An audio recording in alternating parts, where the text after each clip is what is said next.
Et si quelques versets pouvaient devenir votre abri dans la tempête, vous êtes-vous déjà demandé comment la parole divine peut transformer vos épreuves en espoir, vos peurs et vos doutes en confiance? Cette question nous fait vraiment réfléchir sur ce qu'est la foi et comment elle peut sauver des vies. En effet, à travers l'histoire, de nombreuses personnes ont affirmé avec conviction que des paroles, souvent considérées comme sacrées, ont agi comme des lumières éclatantes dans les périodes sombres de leur existence, leur offrant non seulement un réconfort profond, mais aussi une perspective renouvelée sur leurs défis. Les épreuves, bien qu'éprouvantes et parfois difficiles, offrent de merveilleuses occasions de grandir, tant sur le plan personnel que spirituel. Dès lors qu'on est prêt à accueillir l'idée qu'une force supérieure peut intervenir pour catalyser notre transformation, de merveilleuses possibilités s'offrent à nous. Bonjour et bienvenue sur Parole de gratitude, l'espace où la sagesse des Écritures éclaire notre quotidien.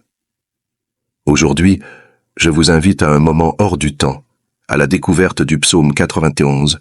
Plus qu'un texte sacré, c'est une promesse de protection, un bouclier invisible, une source de paix pour les cœurs troublés, un message puissant pour ceux qui traversent des moments difficiles. Que vous soyez en quête de réconfort, de force ou simplement d'un souffle spirituel, restez avec moi.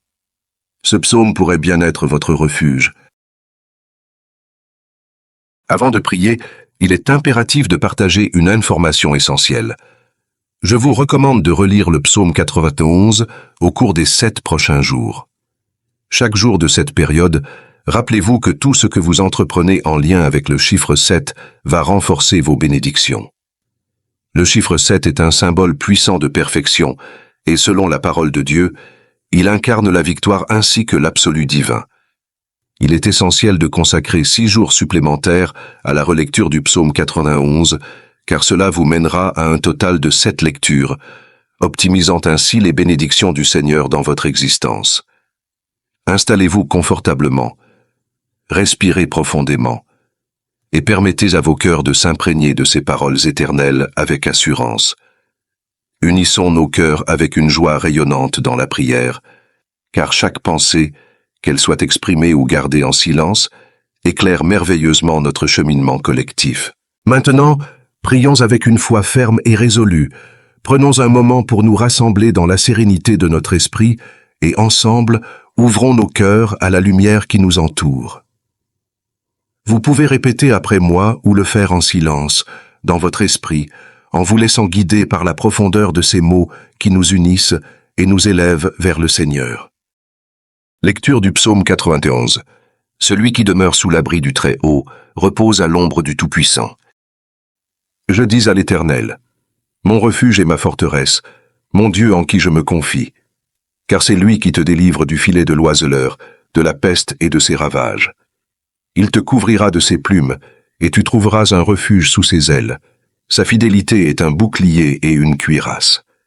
Tu ne craindras ni les terreurs de la nuit, ni la flèche qui vole de jour, ni la peste qui marche dans les ténèbres, ni le fléau qui frappe en plein midi. Que 1000 tombent à ton côté et 10 000 à ta droite, tu ne seras pas atteint. De tes yeux seulement tu regarderas, et tu verras la rétribution des méchants. Car tu es mon refuge, ô Éternel, tu fais du Très-Haut ta retraite. Aucun malheur ne t'arrivera, aucun fléau n'approchera de ta tente. Car il ordonnera à ses anges de te garder dans toutes tes voies. Ils te porteront sur les mains, de peur que ton pied ne heurte une pierre. Tu marcheras sur le lion et sur l'aspic, tu fouleras le lionceau et le dragon. Puisqu'il m'aime, je le délivrerai. Je le protégerai, puisqu'il connaît mon nom. Il m'invoquera, et je lui répondrai. Je serai avec lui dans la détresse. Je le délivrerai, et je le glorifierai. Je le rassasierai de longs jours, et je lui ferai voir mon salut.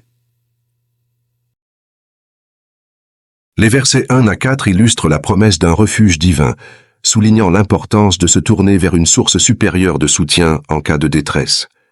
Ils décrivent un lieu de réconfort accessible à tous, évoquant une lumière salvatrice qui guide vers la compassion et la guérison, même en période d'adversité. Celui qui demeure sous l'abri du Très-Haut repose à l'ombre du Tout-Puissant. Il faut comprendre, choisir Dieu comme refuge, c'est se placer sous sa couverture protectrice. Comme un arbre massif en plein soleil, on s'y repose, on y respire, on s'y sent en paix. Je dis à l'Éternel, mon refuge et ma forteresse, mon Dieu en qui je me confie. C'est ce que signifie verbaliser sa foi. Plus vous le dites, plus vous y croyez. Répétons-le ensemble avec enthousiasme. Mon Dieu, tu es ma forteresse pleine de force et d'amour.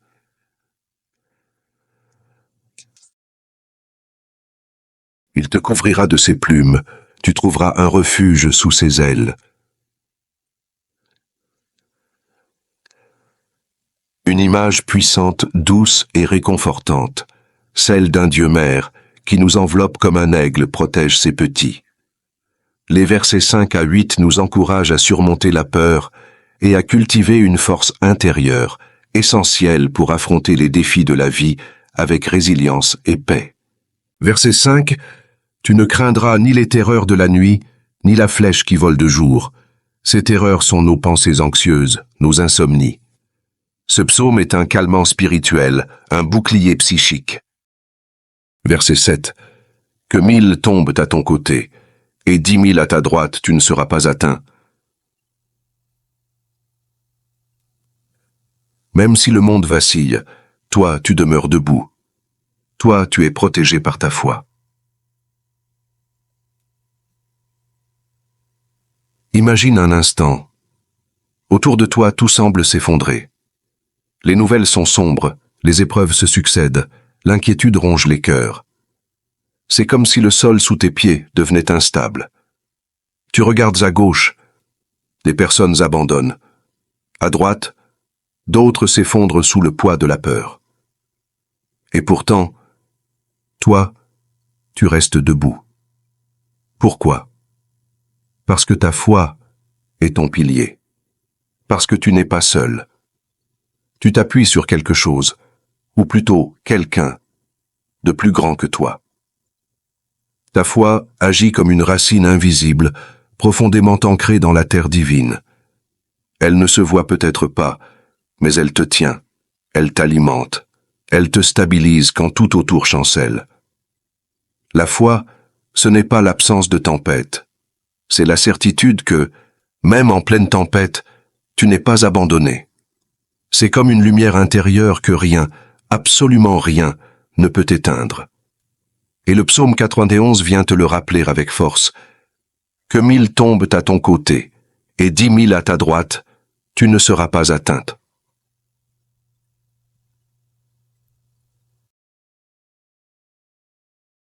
Verset 8. De tes yeux seulement tu regarderas, et tu verras la rétribution des méchants. C'est ainsi que se présente le détachement face à l'injustice.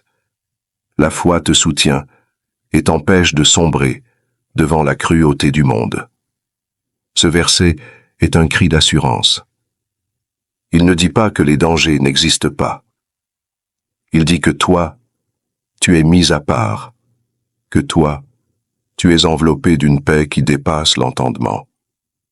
Alors, même quand tout semble se dérégler, même quand les fondations de ton monde tremblent, toi, tu tiens bon.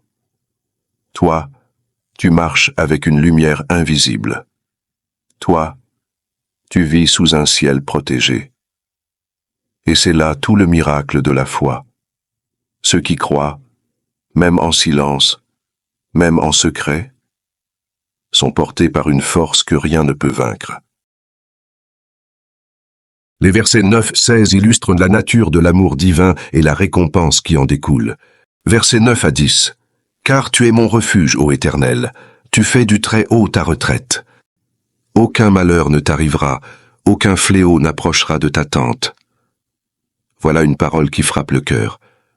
Aucun malheur, aucun fléau. Mais attention, ce n'est pas une formule magique. Ce verset est une promesse conditionnelle, un engagement divin qui devient actif lorsque nous croyons. Il ne suffit pas de le lire, il faut l'habiter, le recevoir comme une vérité intérieure. Le mot « tente » symbolise ici ton espace sacré, ta maison, ton âme, ta vie intérieure. Et Dieu dit clairement, « Si tu fais de moi ta retraite, alors même ce qui est destiné à te nuire ne franchira pas ta porte. » Ce n'est pas que les épreuves disparaissent, elles ne triompheront pas de toi. Parce que dans ta tente, il y a une présence, une paix, une force. Et cette force désarme le chaos. C'est une promesse. Elle peut devenir vraie si elle est scrue profondément, reçue avec foi. Verset 11. Il ordonnera à ses anges de te garder dans toutes tes voies. Imagine ces anges comme des pensées protectrices, des énergies spirituelles envoyées pour veiller sur toi. Ce verset est extraordinaire. Dieu donne un ordre, pas une suggestion. Un ordre céleste. Il commande aux anges, ses messagers, de te garder. Imagine un instant que chaque pensée élevée, chaque prière sincère, chaque élan d'amour est un ange qui se tient près de toi, un ange qui te devance sur ton chemin, un ange qui ferme des portes que tu ne devais pas ouvrir, qui éloigne des dangers que tu ne vois même pas. Et ce n'est pas dans certaines voies, ou quand tout va bien. C'est écrit dans toutes tes voies, même lorsque tu fais fausse route, même lorsque tu es fatigué, même lorsque tu doutes de toi-même. Tu es gardé, protégé, aimé, parce que tu n'es pas seul.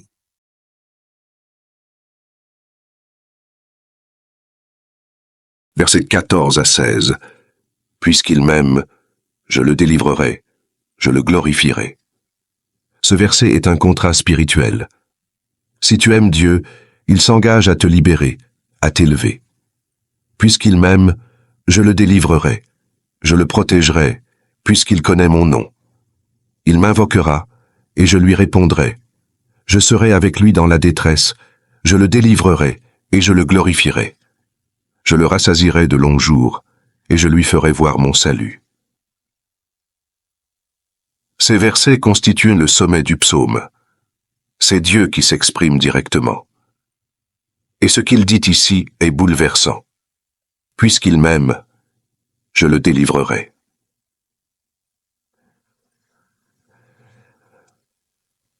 C'est un contrat spirituel d'amour. Tu aimes Dieu? Alors il s'engage à te délivrer. Tu le reconnais dans ta vie? Alors il te protège. Tu l'invoques? Alors il te répond. Ce n'est pas une religion. C'est une relation, une alliance d'intimité. Je serai avec lui dans la détresse.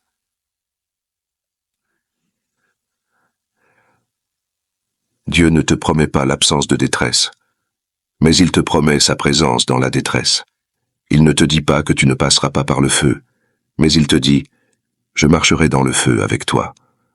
Et plus encore, « Je le glorifierai, je le rassasierai de longs jours ». Cela signifie que ta vie ne sera pas simplement sauvée, elle sera honorée, valorisée, illuminée. En résumé, ces derniers versets du psaume 91 sont une invitation à aimer, à faire confiance, à reconnaître le nom de Dieu dans notre quotidien. Et en retour, Dieu te promet sa protection, son secours, sa réponse, sa présence, son honneur, sa longévité, son salut éternel. Quel pacte d'amour incroyable, n'est-ce pas?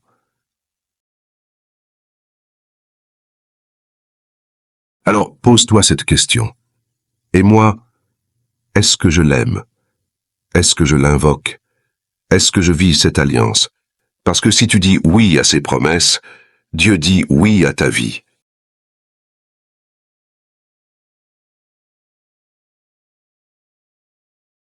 Le psaume 91 n'est pas juste une lecture, il est un acte de foi. Chaque mot est une affirmation spirituelle, chaque verset un bouclier de lumière. Ce psaume, ce n'est pas une simple suite de mots anciens, C'est une invocation vivante, une arme silencieuse, un chant de confiance lancé à l'univers. Quand tu ouvres ta Bible et que tu lis le psaume 91, tu ne lis pas une page, tu libères une puissance. Chaque mot est une clé spirituelle. Chaque phrase est comme un fil d'or sacré qui te relie au cœur même de Dieu. Et chaque verset, c'est un bouclier invisible, forgé non pas par des mains humaines, mais par l'amour du Très-Haut. Un bouclier qui repousse la peur, qui dissout l'angoisse, qui désarme le doute. Un bouclier qui ne protège pas seulement ton corps, mais aussi ton âme, ton esprit, ton avenir. Le psaume 91, c'est plus qu'un texte. C'est une déclaration de positionnement spirituel. C'est toi qui dis à l'univers, « Je choisis la lumière, je choisis la paix, je choisis de croire que je suis protégé, guidé, aimé. » C'est toi qui, en récitant ces paroles, recalibre ton monde intérieur. Tu sèmes dans ton cœur une semence de foi, et cette foi devient un arbre. Et cet arbre devient un refuge, et ce refuge devient une forteresse. C'est pourquoi ce psaume transforme, pas parce qu'il est magique, mais parce qu'il est vivant, parce qu'il active ta confiance, parce qu'il ouvre un espace spirituel dans lequel Dieu vient faire sa demeure. Alors, lis ce psaume, récite-le, chante-le, grave-le dans ton cœur, et souviens-toi, ce n'est pas une simple lecture. C'est un acte sacré, un engagement intérieur, un murmure d'éternité entre toi et le divin. À vous qui m'écoutez maintenant, je vous pose cette question. Quel verset du psaume 91 vous a le plus touché aujourd'hui? Écrivez-le en commentaire. Chers auditeurs, c'est avec une grande joie que nous sollicitons votre solidarité. Notre chaîne Parole de Gratitude est en pleine ascension, comme une flamme précieuse que nous chérissons ensemble. Avec votre précieux soutien, cette flamme peut s'épanouir en un feu sacré, illuminant et réchauffant des milliers de cœurs avec amour. Abonnez-vous, cliquez sur j'aime et partagez cette vidéo avec quelqu'un qui pourrait bénéficier de cette énergie positive. Offrez ce psaume comme une bénédiction rayonnante.